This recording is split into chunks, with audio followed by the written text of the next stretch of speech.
जय हिंद दोस्तों, कैसे हैं आप सब। उम्मीद करते हैं आप सब बहुत अच्छे होंगे। और हम शुरू करने जा रहे हैं क्लास 12th का फिजिक्स सेकंड का पेपर शुरू करने जा रहे हैं। सबसे पहले हम पढ़ेंगे प्रकाश के बारे में। तो देखो, सबसे पहले हमें पढ़ना है कि प्रकाश क्या होता है। तो यहाँ से समझेंगे हम लोग कि प्रकाश क्या है। प्रकाश यानी इसको कहते हैं लाइट। अब जो प्रकाश है ना, इसका अध्ययन जो होता है, यानी प्रकाश के अध्ययन को हम कहते हैं किरण प्रकाश, वो प्रकाश की कहते हैं। प्रकाश के अध्ययन को, प्रकाश के अध्ययन को क्या कहते हैं बेटा? प्रकाश के अध्ययन को हम कहते हैं प्रकाश की। और इसको इंग्लिश में कहते हैं ऑप्टिक्स। क्या कहते हैं बेटा? ऑप्टिक्स। इंग्लिश भी जानते रहो आप। तो देखो, प्रकाश का अध्ययन जिस यानी विज्ञान की वह शाखा जिसमें हम प्रकाश का अध्ययन करते हैं, उसको हम क्या कहते हैं? प्रकाश की। अब ये जो प्रकाश की है, ये दो पार्ट में है। क्या है बेटा? क्योंकि प्रकाश के पास दो गुण होते हैं। ध्यान देना, प्रकाश की अगर डिफिनीशन पूछे कि प्रकाश का डिफिनीशन क्या है, तो समझ लो प्रकाश का डिफिनीशन क्या होता है। प्रकाश एक वैद्युत चुंबकीय तरंग है। क्या है बेटा? प्रकाश की डिफिनीशन अगर कोई पूछेगा, एक लाइन में बताना, प्रकाश एक वैद्युत चुंबकीय तरंग है। क्या है बेटा? प्रकाश एक वैद्युत चुंबकीय तरंग है। तो अगर आपसे, और ये पॉइंट है प्रकाश का, एक लाइन में प्रकाश का डिफिनीशन ये है कि प्रकाश एक वैद्युत चुंबकीय तरंग है। अब अगर प्रकाश एक वैद्युत चुंबकीय तरंग है ना, तो उसको चलने के लिए माध्यम की आवश्यकता नहीं होती। यानी इसके संचरण के लिए क्या होता है बेटा? इसके संचरण के लिए क्या होता है बेटा? इसके संचरण के लिए माध्यम की आवश्यकता नहीं होती है। माध्यम की आवश्यकता क्या होती है? माध्यम की जो आवश्यकता होती है वो नहीं होती है, आवश्यकता नहीं होती है। यानी प्रकाश के संचरण के लिए माध्यम की आवश्यकता नहीं होती है। तो आपसे अगर कोई पूछेगा प्रकाश क्या है, तो आप बताओगे प्रकाश एक वैद्युत चुंबकीय तरंग है। और प्रकाश के अध्ययन को क्या कहते हैं बेटा? प्रकाश की। अब मैंने आपको बताया प्रकाश एक वैद्युत चुंबकीय तरंग है और इसके संचरण के लिए माध्यम की आवश्यकता नहीं है, माध्यम की कोई ज़रूरत नहीं है। आप कहोगे सर क्यों नहीं ज़रूरत है? क्योंकि भाई आप समझो, ये आपका पृथ्वी है और ये आपका सन है। इस सन से, ये जो सन है हमारा, सन सूरज, ये सन है और ये हमारा अर्थ है।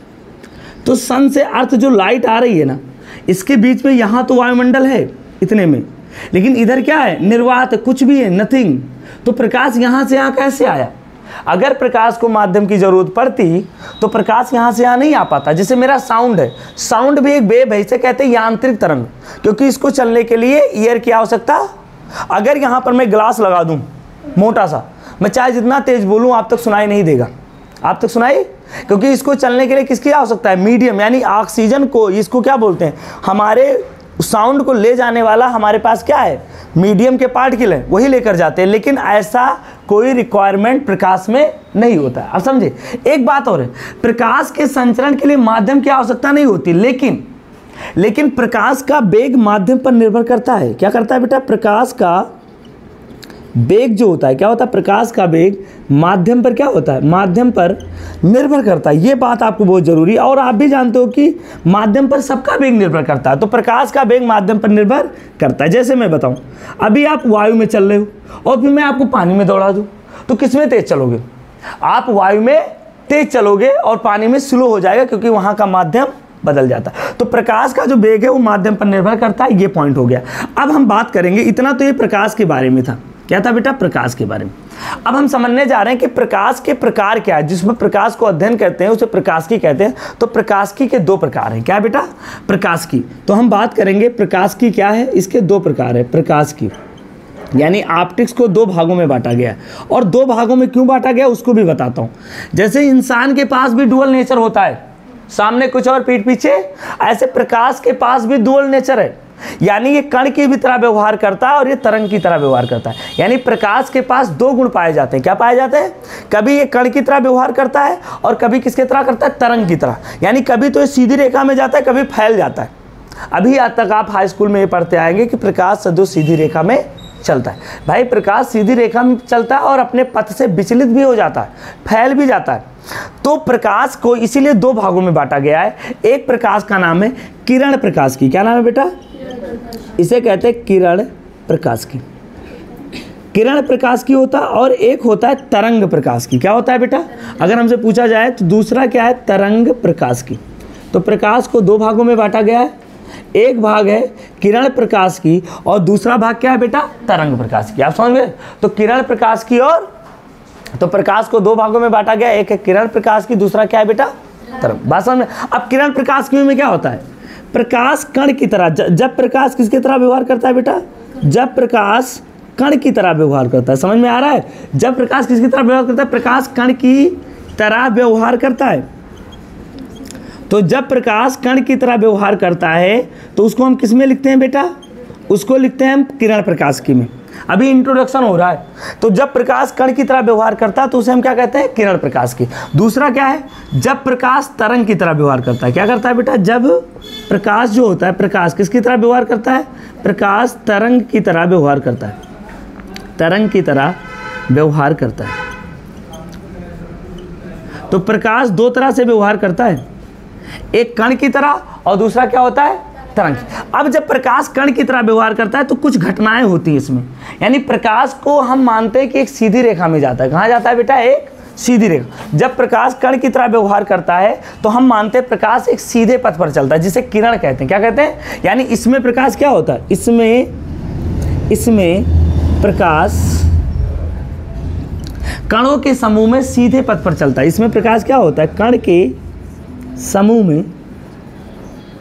में सीधे पथ पर गति करता है। किस पर करता है, सीधे पथ पर क्या करता है बेटा, गति करता है।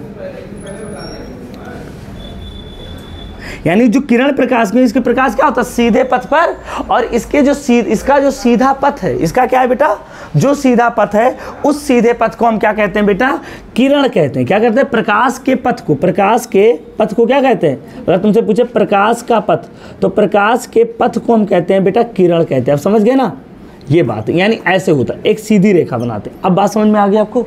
तो जिस हम पहले किरण प्रकाश की पढ़ेंगे, सबसे पहले क्या पढ़ेंगे, किरण प्रकाश, उसके बाद तरंग प्रकाश की। तो तब तक जब तक हम किरण पढ़ेंगे, प्रकाश को एक सीधा पथ मानेंगे और जिस पर ये चलेगा उसको क्या मानेंगे बेटा, किरण प्रकाश की क्या मानेंगे, और इसमें इसको क्या मानेंगे, किरण मानेंगे। यहां तक बात समझ में आ गई। अब यानी दो इसमें कौन कौन सी घटनाएं हैं वो भी देख लेते हैं हम लोग, इसमें घटनाएं कौन कौन सी हैं।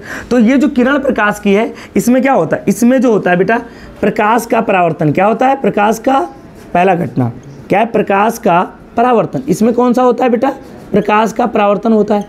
दूसरा क्या होता है इसमें प्रकाश का अपवर्तन भी होता है। प्रकाश का क्या होता है बेटा, अपवर्तन होता है, यानी प्रकाश का परावर्तन, प्रकाश का अपवर्तन। तीसरा क्या है बेटा, इसमें प्रकाश का क्या होता है, प्रकाश वैद्युत प्रभाव होता है, प्रकाश वैद्युत प्रभाव होता है, प्रकाश वैद्युत प्रभाव होता है। ये चीज़ें होती हैं, ऐसी घटनाएं जो प्रदर्शित करता है उसे हम क्या कहते हैं बेटा, किरण प्रकाश की। और ये प्रकाश के कण गुण को, तो पूछेगा वो कौन कौन सी घटनाएं हैं जो प्रकाश के कण गुण को बताती हैं, वो कौन कौन सी घटनाएं हैं। तो आप कहोगे सर प्रकाश का परावर्तन, परावर्तन मतलब क्या होता है, गेंदा को देखो, अब गेंद को अगर तुम ऐसे मारोगे तो गेंद ऐसे निकलेगा सीधा, ऐसे प्रकाश भी क्या होता है, सीधा ऐसे आता है, सीधा ऐसे, यानी प्रकाश अगर ऐसे आ रहा है ऐसे सीधा, तो ऐसे सीधा चला जाता है टकरा के वापस। तो इसका मतलब वो कण की तरह भी हुआ। अपवर्तन में भी क्या होता है, तुमने देखा होगा कि अगर माध्यम बदलता है तो जो कण होता है उसकी दिशा, तो अपवर्तन भी होता है। तो प्रकाश का परावर्तन, प्रकाश का अपवर्तन, प्रकाश का क्या होता है, प्रकाश वैद्युत प्रभाव, और आते हैं काम्पटन प्रभाव, बहुत सारे। तो ये जो घटनाएं होती हैं किसमें होती हैं, जब प्रकाश कण माना जाता है। अब जब प्रकाश तरंग माना जाएगा, क्या माना जाएगा बेटा, ये प्रकाश, ये किसकी घटना है बेटा, जब प्रकाश को क्या माना गया है, ऐसे आपको सजा के लिख लेना। ये प्रकाश के क्या है, कण गुण को प्रदर्शित करते हैं, किसके, कण प्रकृति को। किसको, प्रकाश के किसको बताते हैं, प्रकाश के कण प्रकृति को बताते हैं। ये किसको बताते हैं, प्रकाश के कण प्रकृति को बताते हैं। समझ गए। अब दूसरा है कुछ और घटना है, जैसे देखो प्रकाश का व्यतिकरण, प्रकाश का क्या होता है बेटा, व्यतिकरण। क्या होता है बेटा, प्रकाश का व्यतिकरण। पहला पॉइंट क्या है, प्रकाश का व्यतिकरण। दूसरा क्या है, प्रकाश का ध्रुवण, प्रकाश का ध्रुवण, ठीक है। प्रकाश का क्या होता है, विवर्तन, प्रकाश का विवर्तन। ये जो घटना, इन सबको पढ़ना है बारी बारी से, अच्छे से पढ़ेंगे, एक एक टॉपिक है, पूरे चैप्टर है। तो ये जो बताती हैं, ये तीनों घटनाएं, ये तीनों घटनाएं किसको बताती हैं, प्रकाश के, किसको बताती है बेटा, प्रकाश के तरंग गुण को। किसको बताती हैं, प्रकाश के तरंग प्रकृति को बताती हैं। तो आपसे बहुविकल्पीय में पूछा गया है कई बार, और एक एक नंबर में पूछा गया कि प्रकाश के कण गुण को कौन बताते हैं, या बोलेगा इसमें से कौन सा है जो प्रकाश के तरंग प्रकृति को बताता है। तो यहाँ तक आपको बात समझ में आएगी। तो चैप्टर का नाम आपका जो है वो है किरण प्रकाश की है। क्या है? अगर मैं बात इकाई क्या है, तो इकाई जो हम पढ़ने वाले हैं वो इकाई हमारा है बेटा किरण प्रकाश, वो किरण प्रकाश की। क्या पढ़ने जा रहे हैं बेटा? किरण प्रकाश की। यानी हम इसमें पढ़ेंगे किरण प्रकाश की के बारे में। तो ये हमारा नया है, ये फिजिक्स सेकंड है, ठीक है, ये नया टॉपिक है, इसको हम लोग पढ़ने जा रहे हैं, ठीक है। इतना नोट कर लो, इतना नोट करो आप सब। यहाँ देखो बेटा, प्रकाश का गुण हम पढ़ने जा रहे हैं। अब समस्या ये है कि हमने प्रकाश को देखा ही नहीं, जिस चीज़ को हमने देखा नहीं उसके गुण को हमने कैसे बताया? तो हमने प्रयोगों के आधार पर बताया। किसके बाद? प्रयोगों के आधार पर। तो पहला गुण ये है बेटा कि जो प्रकाश है ना, दुनिया में सबसे तेज कौन चलता है? प्रकाश। 3 लाख किलोमीटर पर सेकंड, यानी 1 सेकंड में प्रकाश 3 लाख किलोमीटर जाता है। मतलब मैंने कहा प्रकाश तब तक वो अमेरिका सब पार हो गया, इतना तेज स्पीड है प्रकाश की। सोचो, उसका अध्ययन फिजिक्स कर रहा है। और अगर हम प्रकाश को आज नहीं पढ़े होते तो ये दूरबीन, ये सूरदर्शी, दूरदर्शी कुछ नहीं बने होते आज, और कोरोना वायरस की जानकारी नहीं हो पाती। तो यहाँ बता दिया करो फिजिक्स बायोलॉजी वालों को कि फिजिक्स कितना इंपॉर्टेंट है। ये जितने भी आपका अल्ट्रासाउंड और सब कुछ होता है, ये फिजिक्स के मशीनों की वजह से होता है। बहुत बोलते हैं बायोलॉजी वाले। तो यहाँ देखो, अच्छा मैं बायोलॉजी अच्छी सब्जेक्ट है, मुझे आता नहीं है बस, और कुछ नहीं। प्रकाश के गुण क्या होता है? देखो प्रकाश क्या होता है? प्रकाश का, देखो प्रकाश का सबसे अधिक चाल किसमें होता है? सबसे अधिक वेग बताओ। सबसे अधिक वेग कहाँ होता है बेटा? अधिक वेग निर्वात में होता है। अगर आपसे पूछे प्रकाश का सबसे अधिक वेग कहाँ होता है बेटा? निर्वात में होता है। और कितना होता है? हाँ, सी से लिखते हो कितना होता है? 3 × 10⁸ मीटर बटा सेकंड होता है। तो अगर आपसे पूछे कि सबसे ज़्यादा वेग प्रकाश का कहाँ होता है, तो निर्वात में होता है। यानी प्रकाश को चलने के लिए माध्यम की आवश्यकता। दूसरा पॉइंट क्या है? दूसरा पॉइंट यह है कि प्रकाश को चलने के लिए, प्रकाश को संचरण करने के लिए, संचरण मतलब होता है फैलना, संचरण करने के लिए क्या होता है बेटा? प्रकाश को संचरण करने के लिए माध्यम की आवश्यकता नहीं होती, माध्यम की आवश्यकता नहीं होती। यानी प्रकाश को संचरण करने के लिए माध्यम की आवश्यकता नहीं होती है। अब समझ गए? तो जब प्रकाश संचरित होता है तो उसको क्या होता है? माध्यम की आवश्यकता नहीं होता। तीसरा पॉइंट क्या है? तीसरा पॉइंट ये है कि जो प्रकाश है ना, जब प्रकाश एक माध्यम से दूसरे माध्यम में जाता है, क्या होता है? जब प्रकाश क्या होता है बेटा? जब प्रकाश एक माध्यम से दूसरे माध्यम में, यानी पारदर्शी क्या होता है? दूसरे माध्यम में जाता है, दूसरे माध्यम में जाता है। जब प्रकाश एक माध्यम से दूसरे माध्यम में जाता है तो क्या होता है? तो उसका वेग क्या होता है बेटा? उसका वेग वह तरंग दैर्ध्य बदल जाता है। क्या हो जाता है? तरंग दैर्ध्य बदल जाता है, बदल जाता है। यानी वेग व तरंग दैर्ध्य क्या होता है बेटा? बदल जाता है। यानी जब प्रकाश एक माध्यम से दूसरे माध्यम में जाता है तो क्या बदलता है? वेग व तरंग दैर्ध्य। लेकिन क्या नहीं बदलता? आवृत्ति नहीं बदलती। ये बहुविकल्पीय में कई बार आया। लेकिन प्रकाश की आवृत्ति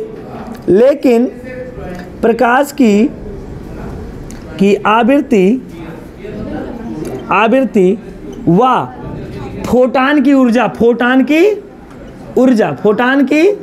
ऊर्जा नहीं बदलती।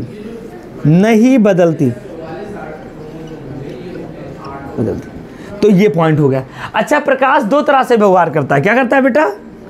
प्रकाश कण व तरंग दोनों की तरह व्यवहार करता है। प्रकाश कण व तरंग दोनों तरह व्यवहार करता है। दोनों तरह क्या करता है बेटा? व्यवहार करता है। तो प्रकाश क्या करता है? कण व तरंग दोनों की तरह व्यवहार करता है। फिर नेक्स्ट पॉइंट क्या है? प्रकाश में कौन कौन सी घटनाएं होती हैं? प्रकाश में क्या होता है? परावर्तन भी होता है। अभी आपने पढ़ा क्या होता है बेटा? परावर्तन होता है। प्रकाश में अपवर्तन होता है। क्या होता है बच्चों? अपवर्तन होता है। और क्या होता है? विवर्तन होता है। अभी विवर्तन भी बताएंगे। ध्रुवण होता है, व्यतिकरण होता है। क्या होता है बेटा? व्यतिकरण जैसी घटनाएं होती हैं। ये किस में होती है? प्रकाश में होती है। समझ गए ना? जैसी घटनाएं होती हैं, ये होता है। अब आपको समस्या ये आती है कि यहाँ एक पॉइंट मैं बस बताने वाला हूँ कि जब प्रकाश एक माध्यम से दूसरे माध्यम में जाता है तो होता क्या है? देखो, मान लो ये एक माध्यम है, ये बैरियर है इसका। अब प्रकाश मान लो इधर से इधर जा रहा है ऐसे, तो जब प्रकाश इधर से जाएगा तो ये हो सकता है ये वापस भी लौट आए, क्योंकि देखो 100% अपवर्तन नहीं होता है। आप ये सोचो कि कांच से पानी में अगर प्रकाश जा रहा है तो इसका मतलब ये होता है पानी में कुछ ठोस कण भी होते हैं, कुछ ऐसे कण होते हैं जो प्रकाश को मोड़ देते हैं। तो आंशिक रूप से क्या होता है, परावर्तन भी होता है, क्योंकि शुद्ध कोई चीज है ही नहीं। तो अगर मैं कह रहा हूं प्रकाश एक माध्यम से जाता है तो उसमें क्या होता है, प्रकाश की किरण भी मुड़ सकती है, तो इसको मुड़ेगी तो इसे परावर्तन कह देंगे। क्या कह देंगे बेटा, अगर प्रकाश मुड़ रही तो इसे क्या बोल देंगे, परावर्तन कह देंगे। अब प्रकाश को जाना ऐसे था, ये अपने पथ से क्या हो जाता है, भटक जाता है, तो जब भटक जाता है तो इसको अपवर्तन कह देते हैं। क्या कह देते हैं बेटा, अपवर्तन कहते हैं। तो जब प्रकाश एक माध्यम से दूसरे माध्यम में जाता है तो कई घटनाएं होती हैं। अगर वो मुड़ आ रहा, वापस उसी माध्यम में लौट आ रहा है, तो जब प्रकाश वापस उसी माध्यम में लौटता है तो परावर्तन कहते हैं। क्या कहते हैं, और जब प्रकाश क्या होता है, उसी माध्यम में दूसरे माध्यम में चला जाता है, अपने पथ से विचलित हो जाता है, तो उसे क्या कहते हैं, अपवर्तन। एक बात और होता है, जब प्रकाश एक माध्यम से दूसरे माध्यम में जाता है तो इसकी क्या हो जाती है, चाल बदल जाती है, इसका तरंगदैर्घ्य बदल जाता है, इसकी दिशा बदल जाती है। क्या बदल जाती है, अब चाल अगर बदलती है तभी तो इसकी दिशा बदलती है। और ये सब क्यों होता है, ये इसलिए होता है बेटा क्योंकि इस माध्यम का घनत्व और इस माध्यम के घनत्व में अंतर होता है। क्या होता है, और इनका अपवर्तनांक और इनका अपवर्तनांक क्या होता है, अलग होता है। इस तो तुमसे पूछेगा कि अपवर्तन क्यों होता है, तो आप एक शब्द में बताना कि जब प्रकाश एक माध्यम से दूसरे माध्यम में जाता है तो उसकी या तो क्या होती है, उसकी चाल बदल जाती है, और चाल इसलिए बदलती है क्योंकि उस माध्यम का घनत्व बदल जाता है। क्या बदल जाता है, संरचना बदल जाती है, इसलिए वो अपने पथ से विचलित हो जाता है। समझ गए, तो ये प्रकाश के कुछ मुख्य गुण हैं, बाकी हम आगे पढ़ेंगे, इतना नोट करो, ठीक है, नोट करो जल्दी। प्रकाश का परावर्तन, प्रकाश का, नहीं बातें करो बच्चों, प्यारे बच्चों, प्रकाश का परावर्तन। चलो बेटा ऑन करो, तो मैं बोल रहा हूँ, बताओ प्रकाश का परावर्तन। चलो अच्छा बोला था तो भी। प्रकाश का परावर्तन क्या होता है, परावर्तन मतलब क्या होता है, टकराकर वापस लौट जाना। जैसे एक कहानी है कि तुम गए पापा से पैसा मांगे और पापा का मुंह नहीं सही था, उन्होंने एक दे दिया, तुम वापस लौटाए बिना बोले, तो ये भी परावर्तन ही है। क्या है, मतलब टकरा के अब तुमको पता चल गया कि मिलने, वो बोले भी नहीं, बस एक दे दिए। तो प्रकाश का परावर्तन क्या होता है समझो, इसमें लिखेंगे हम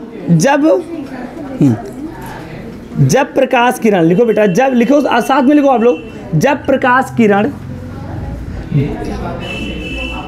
किसी,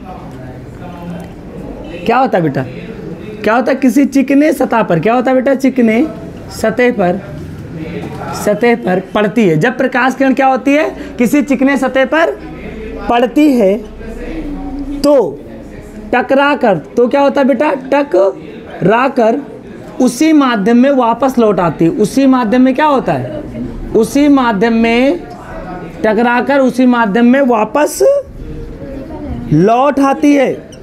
वापस क्या होती, लौट आती है, उसी माध्यम में क्या होती, वापस लौट आती है। इस घटना को क्या कहते हैं, इस घटना को क्या कहते हैं, प्रकाश का परावर्तन कहते हैं। प्रकाश का किस किस के साथ ऐसा हुआ, प्रकाश का परावर्तन, मार खाने के बाद मुंह बना के चले आए, इस घटना को प्रकाश का परावर्तन कहते हैं। बताओ, हाँ, छोटे थे, बड़े हुए तुम नहीं मार खाए, चलो ठीक है, वेरी गुड। बड़े हो जाते हो, थोड़ी ताकत आ जाती है तो लोग भी नहीं मारते। तो यहाँ देखो, ये मैंने इसको पालिश कर दिया। अच्छा ये बता दो, सबसे ज़्यादा परावर्तन किस में होता है, तुमने एक चीज़ देखा होगा, पालिश की सतह ज़्यादा चमकते हैं, इसीलिए शादियों में जो दुल्हन होती है उसको मेकअप इसलिए ज़्यादा किया जाता है क्योंकि उसका सतह क्या हो जाता है, पालिश हो जाता है, तो ज़्यादा परावर्तन होता है। और जब ज़्यादा परावर्तन होता है तो दूल्हा उस समय उसके सामने धुंधला दिखाई देता है। कुल मिला के वहाँ पर दूल्हे की फिजिक्स का नियम लगाकर बेइज्जती किया जाता है। क्या किया जाता है, अब इसीलिए कहते हैं भाई, यही होता है। तो ये क्या है बेटा, परावर्तित किरण। हाँ वो भी कर ले बेचारे, उनके दोस्त ही शर्म बेइज्जती करेंगे, वो अगर क्रीम भी लगा ले तो दोस्त मजा ले लेते हैं। तो यहाँ दो, हाँ फेयर एंड लवली, ओके। अब यहाँ देखो बेटा, ये किरण क्या है, जो किरण आ रही इसे क्या कहेंगे, आपतित किरण। क्या बोलेंगे बेटा, तो जो किरण आ रही है इसको क्या बोलते हैं हम लोग, आपतित किरण। क्या कहते हैं, और इससे टकराकर जो वापस जाने वाली किरण इसको क्या बोलेंगे बेटा, परावर्तित किरण। इसको अंग्रेजी में क्या बोलते हैं बता दो, इंसिडेंट रे। क्या बोलते हैं, इसको, इसका अंग्रेजी में नाम क्या है? Reflection of light, reflection of. अब यहाँ पर हम एक काल्पनिक रेखा खींचते हैं, इस काल्पनिक रेखा को क्या बोलते हैं बेटा? अभिलंब। क्या बोलते हैं? अभिलंब। ये अभिलंब हो गया। अब ये जो कोण बनता है, ये देखो, आपतित किरण, समझना, आपतित किरण और अभिलंब के बीच, यहाँ नहीं, ये कोण नहीं है, कोण यहाँ देखना, आपतित किरण और अभिलंब के बीच में जो कोण बनता है उसे क्या कहते हैं? आपतन कोण।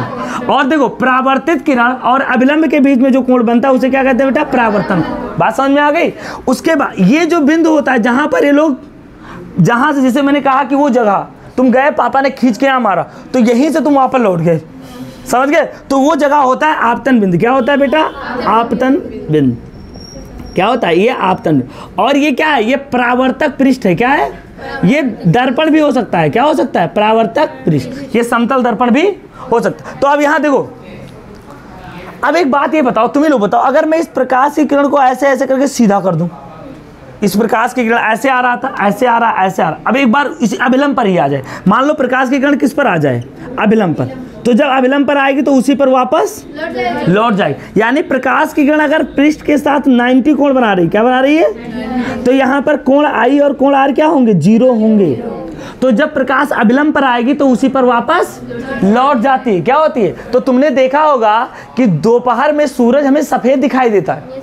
क्या होता है? सुबह के शाम वो रेड दिखाई देता है, शाम को रेड दिखाई देता है, लेकिन दोपहर में सफेद क्यों दिखाई देता है? क्योंकि प्रकाश, हमारा सूरज हमारे सर के ऊपर होता है एकदम, तो प्रकाश सीधा हमारे ऊपर आती है, तो प्रकाश का क्या होता है? पथ विचलित नहीं होता, अपवर्तन की घटना नहीं हो पाती उसमें। तो ये चीज आपको समझना है, समझ गए ना? तो कोण आई कोण आर के बराबर होता है, इतना नोट कर लो आप लोग। प्रकाश के परावर्तन के नियम। अब परावर्तन के नियम क्या है तुम ही बताओ। अच्छा ये बता दो, तुम अगर कंटाप से मार खाओगे तो तुम वहीं से तो भागोगे कि मार तुमने यहाँ खाया निकले वहां से? ऐसा थोड़े होगा। अगर मैंने मान लो बॉल लिया, बॉल को मैंने इस पे फेंका ऐसे उठा के, तो बॉल को मैंने यहाँ से फेंका, तो बॉल निकलेगा कहाँ से? इधर से तो निकलेगा। ऐसा थोड़े कि बॉल मैं यहाँ से फेंक रहा हूँ और बॉल निकल रहा हूँ वहाँ से। तो इसका मतलब ये हुआ, सुनो, ये जो पृष्ठ है, ये कौन सा पृष्ठ है बेटा? परावर्तक पृष्ठ है। अब समझना, प्रकाश अगर यहाँ पर पड़ेगा तो यहीं से तो निकलेगा।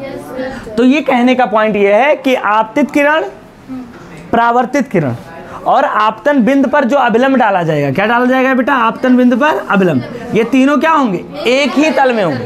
क्या होंगे? समझो, क्योंकि जहां से निकलेंगे वहीं पर जाएंगे। तो पहला पॉइंट लिखो, सब लोग लिखो हमारे साथ। आपतित किरण क्या होता है बेटा? आपतित किरण। आपतित किरण कामा क्या है बेटा? परावर्तित किरण और प्लस पकौड़ी। यार बहुत अच्छा मौसम है। आपतित किरण, परावर्तित किरण तथा आपतन। एक कुकर पकौड़ी ले आना कोई कल। आपतन बिंदु पर, पकौड़ी कुकर में नहीं बनता, अरे भर के ले आना। आपतन बिंदु पर डाला गया, आपतन बिंदु पर डाला गया अभिलंब। क्या होता है बेटा? आपतन बिंदु पर डाला गया अभिलंब। तीनों क्या होते हैं? तीनों एक ही तल में होते हैं, एक ही तल में होते हैं। आप लोगों की ये जिम्मेदारी है कि जो क्लास फर्स्ट पेपर का जितना भी पढ़ाया गया है उसके न्यूमेरिकल, उस फार्मूले के सारे टॉपिक आपको अच्छे से याद होने चाहिए। बता रहे हैं 40 दिन के अंदर। आपतित किरण, परावर्तित किरण था आपतन बिंदु पर डाला गया अभिलंब, तीनों क्या होते हैं? एक ही तल में होता है। दूसरा पॉइंट क्या होता है यहाँ समझो कि आपतन कोण किसके बराबर होता है? आपतन कोण परावर्तन कोण के बराबर होता है। परावर्तन कोण के क्या होता है बेटा? कोण के बराबर होता है। आपतन कोण परावर्तन कोण के क्या होता है बेटा? बराबर होता है। ओके, तो आपतन कोण किसके बराबर होता है बेटा? परावर्तन कोण के बराबर। इतना नोट कर लो। तुमको क्या है बेटा? अब दर्पण क्या होता है कोई बताएगा मुझे? वैभव बताओ, हाई स्कूल में पढ़े थे, दर्पण क्या होता है? हाँ बताओ अंशुली, हाई स्कूल में पढ़े, दर्पण क्या होता है? दर्पण एक, हाँ शीशा भी दर्पण है, लेकिन दर्पण कैसे बताओ? दर्पण एक ऐसा पदार्थ होता है जिसके पास एक परावर्तक सतह होता है। क्या होता है? यानी एक सतह उसका पालिश होता है। क्या होता है? और एक सतह से प्रकाश निकलता है। तो दर्पण के पास क्या होता है? परावर्तक सतह होता है। क्या होता है बेटा? दर्पण के पास परावर्तक सतह होता है। सतह मतलब पृष्ठ होता है। ज़्यादा इसमें डिफिनीशन नहीं पूछता है, बस इतना पॉइंट होगा कि दर्पण के पास क्या होता है, परावर्तक सतह। अब जो दर्पण होता है ना, ये दो प्रकार का होता है। क्या होता है बेटा, समझो। पहला होता है समतल दर्पण। क्या होता है, समतल दर्पण। और दूसरा क्या है, गोलीय दर्पण। क्या होता है, गोलीय दर्पण। दो दर्पण होते हैं, समतल दर्पण और, अब मेरी बात सुनो, सतह कैसे हो सकते हैं, या तो एकदम पॉलिश हो, ऐसे देखो एकदम ऐसे ये होता है, इसे हम क्या कहेंगे, समतल, यानी जिसका पृष्ठ क्या हो, समतल हो, जहां से प्रकाश जाए वो। अब ये क्या हो गया, अब देखो ये, अब ये समतल नहीं है, अब ये उभरा हुआ है, और इधर क्या है, क्या है, इधर धसा हुआ है। तो अगर पॉलिश हम इधर से कर दें, तो यार रुके रहो, अगर हम पॉलिश इधर से कर दें तो प्रकाश इसमें से होकर जाएगा ना, धसे हुई सतह, तो इसे अवतल बोलेंगे। क्या बोलेंगे, और अगर हम पॉलिश इधर से कर दें तो प्रकाश किधर से जाएगा, उभरे हुए सतह से, तो इसे क्या बोलेंगे, उत्तल बोलेंगे। समझ गए ना, उत्तल मतलब उभरा हुआ तल। तो समतल दर्पण में क्या होता है, समतल दर्पण में परावर्तक पृष्ठ क्या होता है बेटा, लिखो मेरे साथ, परावर्तक पृष्ठ समतल होता है, प्लेन एकदम, बहुत अच्छा। तुम लोग चेहरा देखते हो, लेकिन याद रखना जो तुम चेहरा देखते हो आभासी है, तुम इतने खूबसूरत नहीं हो जो शीशे में दिखते हो। तो परावर्तक पृष्ठ क्या होता है, समतल होता है। मैं सच बता रहा हूँ, परावर्तक पृष्ठ क्या होता है, तो जिनको अपना चेहरा शीशे में अच्छा लगे वो खुश ना हो, और जिनको अपना चेहरा अच्छा ना लगे वो भी खुश ना हो, क्योंकि वो तुम्हारा रियल चेहरा नहीं होता। तो परावर्तक पृष्ठ क्या होता है, समतल होता है। इसमें क्या नहीं बता रहा हूँ, जो मैं तुमको देख रहा हूँ या तुम किसी और को देख रहे हो, वो तुम्हारी आंखों में जो बनता है। तुम मेरी बात सुनो, तुम्हारे जैसे तुम्हारे आंखों में जब किसी का इमेज बनता है तो उसे हम क्या कहते हैं, वास्तविक कहते हैं। क्या कहते हैं, रियल कहते हैं। तो गोलीय दर्पण क्या होता है, परावर्तक सतह क्या होता है बेटा, परावर्तक सतह क्या होता है बेटा, सतह वक्र होता है। क्या होता है, वक्र होता है। तो गोलीय दर्पण में परावर्तक सतह क्या होता है बेटा, वक्र होता है। अच्छा, अब समतल दर्पण की कुछ विशेषताएं क्या है, सुनो। ये कैसा प्रतिबिंब बनाता है, समतल दर्पण के बारे में तो तुम लोग जानते हो।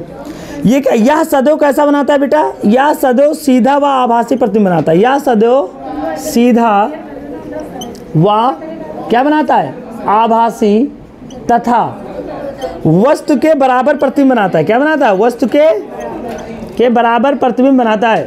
क्या बनाता है, बराबर प्रतिबिंब बनाता है। आज जाके आप लोग शीशे को विज्ञान के हिसाब से देखना, बहुत सारी चीज़ सीखने को। आप जाना और विंडो के सामने जहाँ मिरर लगा हुआ खड़े हो जाना, मैं बता रहा हूँ कैसे करना है।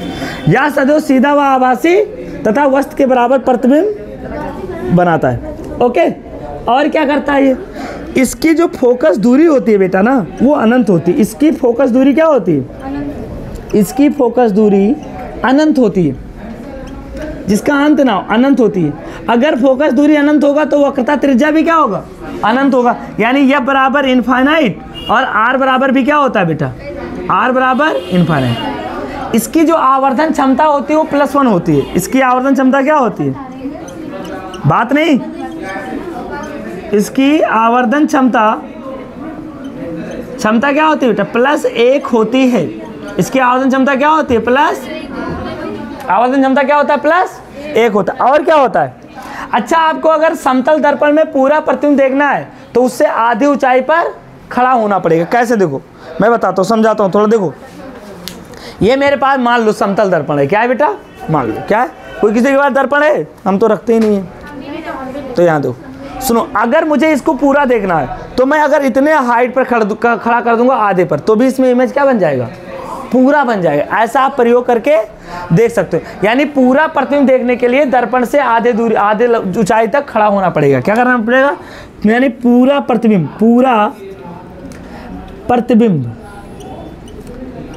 देखने के लिए, पूरा प्रतिबिंब देखने के लिए दर्पण से क्या होना पड़ता है, दर्पण से आधे ऊंचाई पर क्या होना पड़ेगा, आधे ऊंचाई पर खड़ा होना पड़ेगा। तो ये तो हो गया समतल दर्पण की कुछ कहानियां हैं जो ये है। अब आ जाओ भैया, ये दो प्रकार के होते हैं। क्या होते हैं, अवतल दर्पण और क्या होते हैं, उत्तल दर्पण। तो अवतल दर्पण वो स्टूडेंट होते हैं जो बताई गई नॉलेज को एब्जॉर्ब कर लेते हैं, मतलब अपने सतह पर, और उत्तल दर्पण वाले होते हैं जो बाहर से कहते हैं भाई जाओ हो गया। तो अवतल दर्पण इसका क्या होता है, इसका परावर्तक सतह धसा होता है। क्या होता है बेटा, ये बॉर्डर मैंने बना दिया। इसका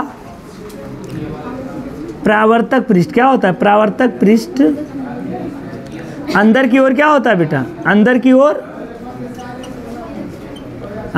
क्या होता है बेटा, धसा होता है। अब मैं बना देता हूं कैसा होता है, देखो ये देखो इसका परावर्तक पृष्ठ क्या होता है, अंदर की तरफ। तो ये क्या, कौन सा दर्पण है, ये है हमारा अवतल दर्पण है ये। और इसका परावर्तक पृष्ठ क्या होता है, इसका परावर्तक पृष्ठ क्या होता है, इसका परावर्तक पृष्ठ उभरा होता है। क्या होता है बेटा, उभरा होता है। इसका परावर्तक पृष्ठ कैसा होता है, उभरा होता है। क्या हुआ, इसका परावर्तक पृष्ठ क्या होता है बेटा, उभरा होता है। ये देखो अभी लिख लेना बेटा, अभी लिख लेना, अभी मिटा लेंगे नहीं। इसका परावर्तक पृष्ठ क्या होता है, अंदर की तरफ। चलो बना लो, ठीक है, इतना बना लो।